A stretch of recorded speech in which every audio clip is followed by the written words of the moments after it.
Welcome back to Uncle Sasquatch Outdoors. Thank you for watching. After much scrubbing, scraping, grinding, sanding, polishing, and what have you, the Colonial rifle is finally finished.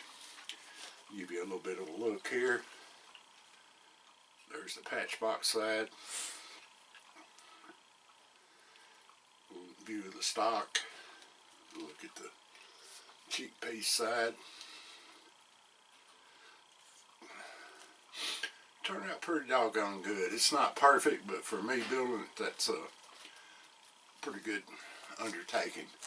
Now, one thing I will express again, I think I did in an earlier video, to me this was a little bit more difficult than putting together the Southern Mountain Rifle kit, but that shouldn't be anything that keeps you from ordering you one if you want it.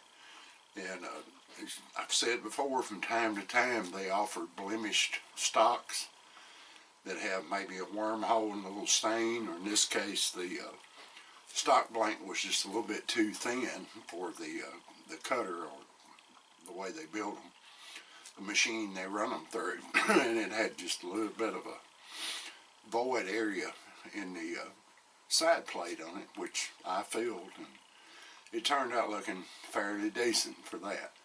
But you might want to check in that. If not, they offer standard maple kits at a real reasonable price, and of course the better wood you get, the more it's going to cost you. But anyhow, there's the little look at the barrel too that I used the brass black on. I've got real partial to that. And also there's the butt plate of it. I've used brass black on that because I'm not a real big fan of real bright brass. But I will say this, polishing down the steel to me was a ton easier than polishing this brass down. Now, I didn't go to mirror bright on it. I went probably 2/3 the way there. Of course, with the brass black, you really can't tell that, but that's the look I wanted. So, in total, I'm pretty well pleased with it.